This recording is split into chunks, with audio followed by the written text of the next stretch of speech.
Masmavi 3 Mutfakta'ya hoş geldiniz. Sevgili arkadaşlarım, bugün yumurtalı kısır, yanında köy keki var. Yani muhteşem ikiliyi yapacağım. Hemen başlıyorum. İyi seyirler dilerim. Tarifimize ilk olarak 35 santimlik tepsiyi alt tabanını yağlayıp kenar duvarlarını yağlamayarak başladım. Kenarları yağlamayın. Şimdi tabanına da susam serperek bitirelim ki kekimiz fazla yapışmasın, çıkarması kolay olsun. Kalıbımızı dolaba alabiliriz. Kekimiz için gerekli malzemeler: 4 tane yumurta, 1 su bardağı şekeri ekleyelim. Mikserimizin yüksek devrinde şöyle küp kıvamına getirelim. Şimdi sevgili arkadaşlarım, ben bunu da sizin için kaydettim. Bakın, önce şöyle hafiften bir köpürüyor. Daha sonra birazcık daha ve en sonunda istediğimiz kıvama geliyor. Böyle açık bir renk alması yaklaşık 4 dakikamı aldı. Bu kıvama getirmişseniz tamamdır. Şimdi 3 yemek kaşığı ılık suyumuzu ilave edelim. Su kekinizin daha nemli, daha güzel ve ertesi günde kıvamını koruyabilecek bir etkendir. 1 su bardağından 2 parmak eksik sıvı yağımızı ilave edelim. 1 su bardağı süt, 2,5 su bardağı unumuz var. İçerisine 1 paket kabartma tozu, 1 tatlı kaşığı nişasta, buğday veya mısır olur, hiç fark etmez. Hepsini birlikte güzelce karıştıralım. Hiç elekten geçirmenize gerek yok. Orijinal tarife sadık kalalım. Bu şekilde hepsini karıştırıp döküyoruz. Önemli bir püf noktası sevgili arkadaşlarım: karbonatsız köy keki olmaz. Bakın, şöyle 1 çay kaşığının ucu kadar, şöyle diyeyim, 5 gramlık bir karbonat paketinin yarısı. Yani bir paket eklemeyin. Limonla onu aktif hale getirin. Böyle köpürüyor hemen zaten. Aktifleştirip onu da ekleyelim. Ben bütün bu detayları videonun ilerleyen kısmında da size anlatacağım. Şimdi önce bir mikserimizi çalıştırmadan karıştıralım. Daha sonra da kek harcımızı 2-3 dakika kadar pürüzsüz bir kıvama gelinceye dek karıştıralım. Bakın sevgili arkadaşlarım, kıvamı bu şekilde pürüzsüz bir kıvama getirdim. Yani 3 dakikayı da geçirmeyin, öyle 5-6 dakika karıştırmayın. Çünkü içindeki karbonat işlemeye başlar. Bu sefer de fırında kekiniz söner. Kıvamını da size şöyle gösteriyorum. Şimdi hiç zaman kaybetmeden yağlayıp hazırladığımız tepsimize harcımızı komple dökelim. Burada hemen bir şeye dikkatinizi çekmek isterim. Bakın, tepsinin tabanını anca kapattı diyebilirim. Yani yarım santim bir kek harcımız var sevgili arkadaşlarım. Zaten bunu kenarına bakınca anlıyorsunuzdur. Üzerine yine orijinalde olduğu gibi susam serperek önceden ısınmış alt üst ayar 160 derece fırında 50-55 dakika pişmeye gönderelim. 45 dakika asla fırının kapağını açmayalım. Kekimiz pişerken biz de kısırımızı yapmaya başlayabiliriz. 2 su bardağı köftelik bulgurumuzu şöyle bir kaseye alıyorum. Ve üzerine 2,5 su bardağı kaynamış suyumuzu dökelim. Yani kaynar, hemen kaynatıp getirin. Bir kaşıkla karıştırıyorum. Bütün her tarafa su değmiş olsun.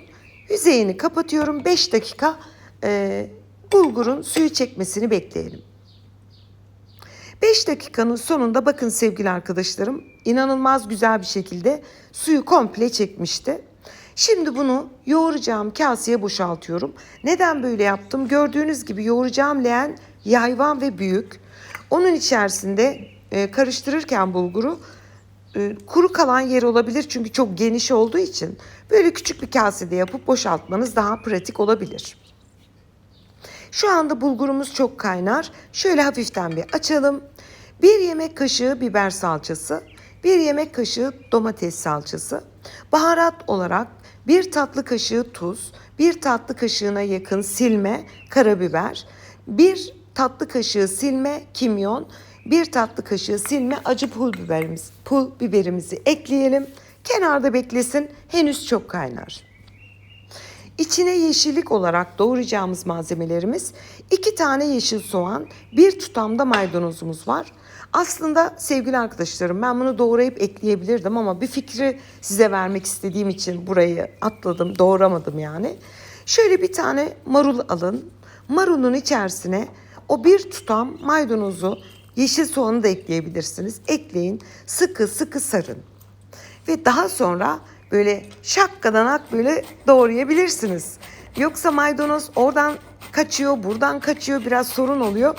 Bakın marula sardım, mükemmel bir şekilde doğruyorum.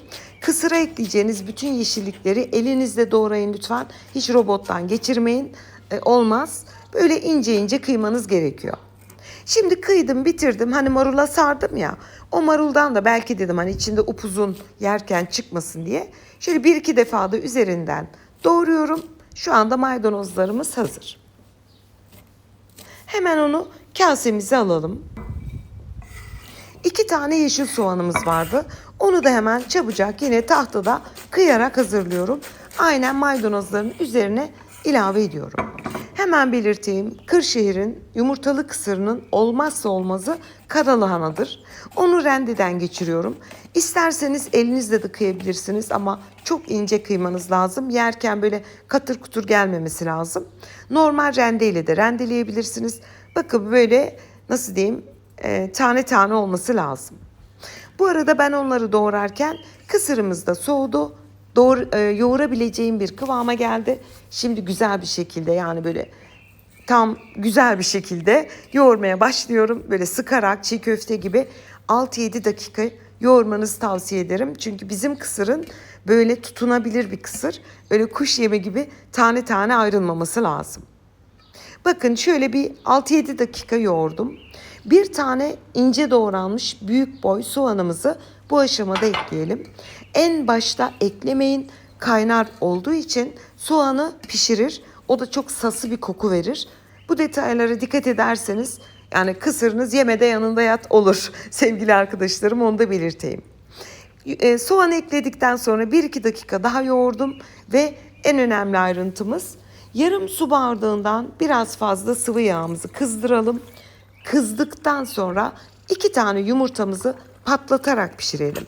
Patlatmak yani böyle çok mıncık mıncık olmayacak da böyle iri iri pişecek gördüğünüz gibi. Çok fazla karıştırmadan bu şekilde onu da kaynatarak pişiriyoruz. Pişirdiğimiz yumurtaları yoğurmuş olduğumuz kısırımıza kaynar kaynar dökelim. Şu anda çok kaynar olduğu için kaşıkla bir harmanlayıp biraz açın. Aman ha böyle dalgınlığınıza gelip elinizle girmeyin. Kaynar yağ olduğu için eliniz yanabilir. Ben de şöyle bir açıyorum. 1-2 dakika bekliyorum, bir o sıcağa gitsin. Biraz bekledikten sonra şöyle elimle bir test ediyorum. Baktım ki yoğurabileceğim bir kıvamda. Tekrar yumurtalarla birlikte 3-4 dakika sıka sıka güzelce yoğuralım. Bu aşamada şöyle elinizle bir tane alıp tadına tuzuna bakın. Eksiği varsa ilave edebilirsiniz. Ben hiç eklemedim. Tam yerinde olmuştu. Acıyı çok sevdiğim için acı takviye yaptım ama onun dışında hiçbir takviye yapmadım. Acı ekleyebilirsiniz. İyice yoğurduktan sonra daha önce hazırladığımız yeşilliklerimizi son olarak ilave edelim. 1-2 dakika daha yoğuralım. Kısırımız hazır. Yani çok lezzetli bir kısırdır. Yumurtalı kısır. İç Anadolu'da çok bilinir. Hatta Doğu bölgesinde de bildiğim kadarıyla yumurtalı çiğ köfte yapılıyormuş. Bilenler varsa yoruma eklesin. Bilgilerimizi paylaşırsak çok güzel olur. Şimdi sevgili arkadaşlarım, bir sunum fikri size vermek istedim. Marulları yaprak şeklinde sunum tabağına alın. Daha sonra kısırı da böyle bir kaşıkla veya bir küçük kaseyle her bir kısırı bir marulun üzerine bırakın. Bu şekilde de servis etmesi çok kolay oluyor. İster öyle yapın, ister bu şekilde marulu üzerine kapatıp bu şekilde çıkarın. Daha kolay tabağınıza desen verebilirsiniz. Yani böyle küçük sunum fikirlerini ben çok seviyorum. Size de videolarımın arasında böyle veriyorum. İnşallah hoşunuza gidiyordur. Kalan kısırı da bir kaseye aldım ve köy kekimiz de yani inanılmaz mis gibi bir kokuyla fırından çıktı. Bakın sevgili arkadaşlarım, şu anda tepsinin yüzeyine denk kabardı. Hemen sunum için bahçeye çıktım. Mavi benden daha önce çıktı ve yumurtalı kısırımız, yanında da köy kekimiz, yani benim çocukluğumun geçtiği ikili. Yani bu ikili bizim annemin altın gününün vazgeçilmezi, bu ikiliydi. Bununla büyüdük. Dedim ki ben tarifimi bugün de ikisini aynı anda vereceğim. Hemen şöyle sunuma geçtim. Büyük bir zevkle doku testine geçiyorum. Kekinizi servis ederken baklava dilimi olarak kesmenizi tavsiye ederim. Hani tarifin orijinali de böyle. Benim çocukluğumda da böyle. Hemen kenarda keki çıkardım. Bakın sevgili arkadaşlarım. Hemen yanındaki kekin dokusuna, güzelliğine zerre kadar oturma yoktur. Tepsi keklerinde kekin oturma ihtimali çok yüksektir. Sebebini birazdan açıklayacağım ve tam ortadaki dilimi de hemen çıkarıp size gösteriyorum. Çünkü en riskli bölüm orta kısımdır. O genelde çöküp hamur olma ihtimali yüksektir. Bakın sevgili arkadaşlarım, ortası da kenarı da hepsi de şahaneydi. Hemen şöyle bir de kısırımın doku testine geçiyorum. Biz üzerine limon suyu, yanında turşu, haşlanmış lahana, haşlanmış yaprakla servis de edebilirsiniz. Hepsi olur bizde. Bu kısırın en önemli özelliği kendini tutan bir lezzettir. Denemenizi tavsiye ederim. Çok lezzetlidir. Ve hemen köy kekinin doku testine geçiyorum. Yani teknoloji hızla ilerliyor. Belki bir gün size kokusu da gelebilir, bilmiyorum. Keşke sevgili arkadaşlarım tattırabilseydim. Son derece lezzetleri. Bilmiyorum, sizler de benim gibi misiniz? Ne yaparsak yapalım şu köy kekinin yerini hiçbir şey tutmuyor. Bayılırım, ben çok severim. Ve benim gibi çocukluğu kısır ve anne kekiyle geçmiş olan arkadaşlarım lütfen yorum olarak bildirsin. Ben 73 kuşağıyım. Bizde çok meşhurdu altın günlerinde. Hemen size bir tane daha göstereceğim yumuşaklığını ve iç dokusunu ve neden çöktüğünü anlatmak istiyorum hızlıca. Borcamda yapmayın lütfen. Borcam ısıyı tam anlamıyla alttan alamıyor. Normal tepside pişirin. Pişme esnasında tepsi de olsa 50 dakikadan önce pişmesi mümkün değil. Çünkü kabartma tozu 35 santimlik bir alana yayılıyor. Kabardıkça fırının içine gidiyor yarısı. Yarısı keki kabartacak. Siz erken çıkarırsanız kek söner. Sönerse de hamur olur, oturur. İç dokusu, yani kekin orta bölümüne ısının gelmesi zaten 35 dakikayı buluyor. Bu konulara dikkat ederseniz Allah'ın izniyle bu şekilde kekinizi yapabilirsiniz. Şimdiden deneyecek tüm izleyicilerime afiyet, bal, şifa olsun diyorum. Yeni tariflerimde görüşmek ümidiyle. Hoşça kalın.